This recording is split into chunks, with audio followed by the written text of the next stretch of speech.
So if you were anything like I was when they announced that they were going to make a 450L, I got super excited. I thought, you know, we can finally sell our 650s. But then Honda announced the price. No! God, please, no! No! No! No! So what we're going to try to do today is we're going to try to see if we can figure out why this CRF450L is exactly double the MSRP of this CRF250L right here. And so we're going to go through some comparisons, see if we can figure out where that money's being spent. But before we do that, hit the like button, subscribe to the channel, and let's get this comparison started. Okay, before we get too far into this comparison, I want to actually kind of shape a mindset here. When Honda made the 250L, immediately everybody loved it, but the main thing we wanted was more power. In fact, that came off of the 230L first. However, when Honda released the 450L, I don't think they were trying to compare it, or price it, or do anything actually compared to the 250L. I think what they were actually doing is just introducing this in their 450 line. So I kind of took some notes here and we'll compare. In 2017, Honda updated the CRF450R. New motor design, no more split oil, updated chassis, back to spring forks, and so they released that out. Now, with a 2009 MSRP, the CRF450R goes for $92.99. Now, the CRF450X, in typical Honda fashion, after it was released in 05, it hadn't been touched hardly at all for years. Baby changes. And so that ran through 2017, skipped the 2018 production year, and they released the 2019 CRF450X, brand new design, sort of. It was essentially a 450R by nature with a little bit wider chassis because inside the motor was a 6th gear. They made a couple other changes. However, it's the same suspension as the 450R, same engine design as the 450R. So Honda's price on the CRF450X is $97.99. And then it brings us to the 450L. 450L is basically a neutered, street legal 450X. And what I mean by that is, back in the back is a catalytic converter. That thing weighs a ton, but it was there for emissions. Foam filled swing arm, and I think they put some rubber damping on the sprockets. Not a ton of changes, but enough to make it a really good dual sport.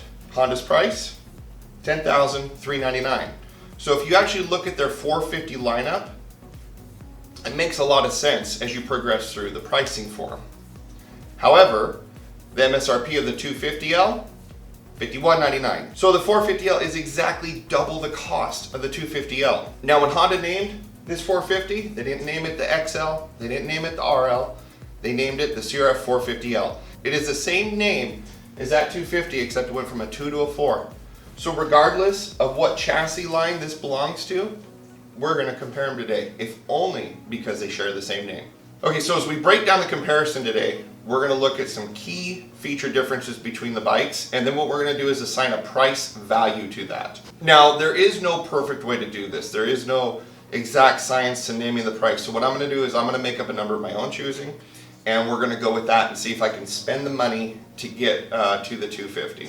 So as we break that down, let's start with the first category, which that is specifically the motor. Everybody wants the power. Everybody loves the 250L for the most part, but you know, you kind of wish it had a little more power. Even if it's your first bike, after time you're going to wish it had a little bit more. And so the 450L came out and it addressed that immediately. Rear wheel dynos show the 250L at about an average of 18 horsepower, and Cycle World pulled the 450L at 38 rear wheel horsepower. So it's a 20 horsepower difference at the wheel. And I can tell you from riding them, the 250L is very smooth and a lot of the power comes on top. The 450L is all torque. It's there as soon as you twist the throttle. And if this was your first bike, it's a lot to handle. It's a lot to get used to. If you've ridden before, it's just all fun. But at the same time, these motors are completely different. It's not just a 250L bigger. The 250L's motor is actually from the CBR 250. It's a road motor. And with that comes road reliability and road maintenance schedules. On the 250L, you go about 8,000 miles between oil changes. This is 600 miles between oil changes. I don't even know the valve interval over there. Here, it's every 1,800 miles, check them. Full rebuild, 20,000 miles. That thing, run it till it explodes and buy another one. That's kind of the way I look at them. Now for myself, I'm gonna spend a lot of time off-road. I'm even going to go to the motocross track next year. It's going to take me a long time to put in 20,000 miles and or the hours equivalent between the two of them. So you kind of have to look at what are you after. But why are they so different? Well, this motor is actually based off of the CRF450R. That's the starting design. Instead of a dual overhead cam, this is a unicam, single cam, and one of the lobes bumps an exhaust rocker that pushes both down, trying to lower the reciprocating mass. Now on the 450L, I will tell you it has a heavier weighted crankshaft, an extra gear like the CRF450X, and the piston skirt's taller for reliability compared to the 450R. And then of course there's other little changes, camshaft, compression ratio. 450R dyno's in at 53 horsepower, but it requires a lot more maintenance than even this one does. So now what we have to look at though is, okay, great, but this bike costs $5,200 more. So how much of that money is going into this motor? We're on the 250L right now, and a common upgrade is to change the exhaust and put a computer controller under the seat on here for the motor, richen it up a little bit when you free it up. I'm not gonna worry about sprockets. It's changing gearing, and you could change gearing on the 450L too. The CRF's only has a package for about $750 to do that. And from what I can tell from watching dyno videos and reading in the comments, that nets you about 5 horsepower. And so if we do a little math, that comes out to be about $150 per horsepower in mods on this bike. So with the 5 horsepower gain, we've now got a 15 horsepower gap. That definitely helps. So we spent $750. Now in total, if this was theoretically possible, at $150 per horsepower, it would cost $3,000 to upgrade the power output on this bike to match the 450L. I don't think anybody would do that necessarily. So what we have to do is we have to say, if you were in a showroom, bike to bike, equivalent, no difference. Other than the motor, what is that worth? My dad and I talked about it, and for the sake of today's video, we both agreed that if you could have the exact same bike, but for $2,000 more from the showroom floor, we would pay $2,000 more in an impulse for that motor. I think it might be a little closer to $1,500 for some people, but at the end we're going to add these numbers up, but we're going to be putting $2,000 in value for that power. Okay, so the next category I wanted to look at that mattered a lot to myself was the suspension. Now over here on the 250, we've got nice inverted forks. They're not as thick in diameter as the 450L, but hey, these look good. You could work on them. However, out of the box, you cannot adjust the compression and rebound dampening. Over here on the 450L, these forks are straight off the 450R. They are 49mm cartridges, and you can adjust the dampening, the rebound, and they got an air bleeder on them. I mean, they are truly race forks. Now, what's interesting actually on here is they have the same spring rate as the 450R. However, the 450R is 40 pounds lighter and a completely different intended use. So they actually use the stock fork spring, but then use different valving inside to give it a different feel. However, if you want to take this to the motocross track, you can set this up to do anything in the world. You could still set up the forks over here to do something different, but not having that on-the-fly adjustability, especially for different terrain and different type of riding days, that makes a big difference on here. Okay, so I personally, when I had a 450R and went to the motocross track, I weighed about 215 at the time. Those bikes are sprung for about 160, 180 pounds. And so at the very least, you need to adjust your springs based on your riding weight if you don't fit in that narrow window. I spent about $1,000 on my stuff back in 06. Now granted, I sent it out to RG3. I had a really nice setup. On my bike currently, I'm going to upgrade the springs, both front and back, and that's going to cost me about $230. And I'm going to do it just myself. We're just the springs, we're going to leave everything alone. But on the 250L, I've seen people spend as much as $800 just on a new rear shock setup alone. And so what it really comes down to now, if you're standing in the showroom looking at the two different bikes, how are you going to ride them? I can tell you I've taken this bike off-road, and at my weight, I blow through the suspension travel, not getting airborne, but just going through obstacles at speed. There's nothing left for me over here. I've gotten this one about 27 feet, I believe is what we did. And it was a little downhill step down. It wasn't anything crazy. I'm jumping the kid's 15-foot tabletop. But out of the box, completely different riding experience. If all I wanted to do was ride this up to some fire roads, I would tinker with the settings and move on. I haven't even touched the settings yet. So until I get my springs done, I'm going to leave this alone. On this bike for my dad, I would recommend for his type of riding to get a spring adequate to his weight, set the sag and move on. So this is really hard to put a value on here because the suspension on this bike is worth its weight. It is legitimately a completely different experience. So based on the history of what I've spent before and looking at things, I'm personally putting a value on the suspension of this bike of $1,500. So for that $1,500 and the flexibility for a larger guy like myself or a lighter person who wants to be very aggressive, if you're wanting to ride that way, it is worth spending the money here. Even if you don't need the power, the suspension is worth a lot. But you yourself, as the buyer, have to decide, what am I using these bikes for? Okay, now that we've done the two big categories, I want to look at two more sections. And the next section is the chassis designs. So I've got some notes for this one. But on here, this is a steel frame chassis, and this is an aluminum chassis. And you can even just tell, looking at the swing arms and the frame, completely different on here. So with these chassis, the 450L comes in at 37.1 inch seat height, and the 250L is a 34.4 inch seat height. That's actually really important depending on your height. My dad's 5'10" and shrinking, and so that lower height helps him out a lot. When we had a 650L, we had put the lowering link in for him.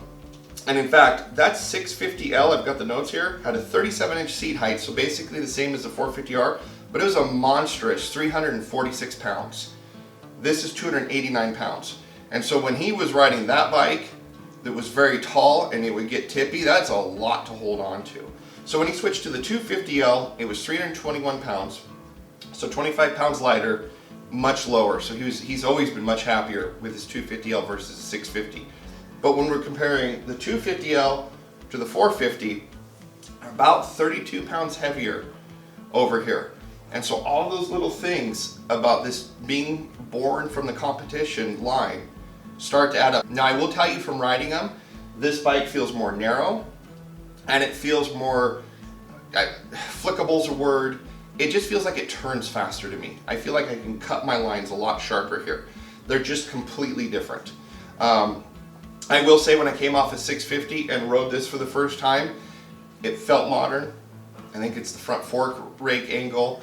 The 650L shocks are a little soft. They can bend, they make little braces to kind of stiffen up the feel. And the 650L is a great bike. This just feels a little more modern to me when I ride it. This feels more racy. So on here, again, if you're in the showroom, now we're not looking at the bikes anymore, we're sitting on them, feeling them out, kind of making that impulse decision of what's it worth spending. You can't change the chassis. You're locked into that. There's no way to upgrade it. You can't change the feel. So for that feel of the bike, and I know this dips into the suspension too, but for the chassis feel, the chassis design, I'm putting my value in at $500. Okay, so the last little section on here is just miscellaneous things. Honda, whether they had to or not, maybe it was just California, they put a catalytic converter on this bike. There is not one in the 250L. I don't want it. Nobody wanted it, but it costs them money. So unfortunately, some production money went into the catalytic converter. And I think that was kind of buried into the cost increase from the 450X to the 450L. Some other things, Honda filled the swing arm with foam to cut down on noise. The sprockets are rubber dampened. It is an LED lit lighting system versus the 250L's halogen. And I will say and on here, this uses a lithium battery, and this is a typical lead acid. It's kind of where some of the weight goes. And so it's kind of hard to nail down where all the costs go for these little features. As an example, the wheels are black, but it doesn't provide any function, but it looks good. Another thing that's kind of cool, the 450L design is molded into the plastic. There's no fine line over here. This is a conventional sticker. I don't know where all this stuff puts. But when we look at it and we try to be fair for what it costs from a design standpoint, again, whether we wanted it or not, fancier taillight section that I'm going to take off, etc. I'm going to put a $500 value on the upgrades here, because if you wanted a lithium-ion battery in the 250, there it goes at least $100. You want LED lighting, probably another $100 depending on how you're upgrading everything. And so those costs are going to add up. Now, I personally don't care about the foam-filled swing arm. I don't care about the sprockets. I don't care about the catalytic converter. So the 500 I'm a little torn on, but I'm just trying to see where the money went, and so we're gonna use $500. Okay, so now that we're near the end of the video, to recap, MSRP here is $51.99, MSRP here is $10,399, literally double. So did we spend $5,200 more to get to this side? In total, from the motor, suspension, chassis, and the miscellaneous, my dad and I agreed that $4,500 was spent. There's $4,500 worth of components on here that we can understand and justify. So So we're still $700 short. And so if we take away $700 from the sticker, our MSRP is $96.99, which is about $100 short of the 450X. And I think our MSRP is important because it stays below 10. 5 digits for a dirt bike is very, very hard to swallow, I think, for most people. Certainly hard for me. So if you were starting $700 shorter, if you started at $96.99 and you had dealer promos, I bet dealer promos would average $84.99. And I bet leftover models at $84.99 would fly off showroom shelves. Maybe I'm wrong, maybe I'm right. The 2020 models came out, same price, just bold new graphics. So now we're getting into that repetitious Honda situation where this bike probably won't change for 10 years or more. So we're gonna have to see how well it sells over time. I was very, very fortunate, caught this bike for $79.99. We got my dad's bike for $41.99. So our actual price difference was $3,800 between what we paid, because then we had to do our freight and setup and everything. So when I got this bike for $3,800 more, I knew instantly it was worth it, especially for me at my size. But as of now that we've actually put some numbers down, the $4,500, I came in at $3,800. It was worth it. I have no regrets on this bike at all. But my dad also has no regrets over here on this bike. This was the right bike for him. In fact, this is the right bike for a lot of people. This isn't the right bike for a lot of people. If it's your first bike, go here. If you're not gonna really push it, the bike's never gonna get its tires off the ground, go here. Now, if you measure your fun based on miles per twist, how much power you're putting to the ground, absolutely go here. Don't buy the 250L with the thought that you're gonna mod it for power. If you want power, hold out for a dealer leftover over here. It's certainly worth it. But in the end, you have to make that choice. We can't make the choice for you. We made our choices and we're gonna ride them. We're gonna keep going. We're gonna keep documenting more. So if you like this video and you wanna see more of both these bikes, subscribe. We're gonna keep going. It's middle of the winter, so we're kind of hurting here a little bit. But come next year, we're gonna be doing more comparisons. We're gonna be putting more miles on them, off-road, on-road. And while we won't be doing this to the 250, especially with my new springs, I gotta take the kids to the motocross track next year. And so I'm gonna go show them that once upon a time, I kind of knew how to do a few things. So we'll see how much rust is in these joints, but this thing's gonna be airborne next year. All right, thanks for checking out the video. Hit the like button. And if you have any extra comments or thoughts and you think we got it wrong, maybe we got it right, go ahead and put them in the comments below. Thank you.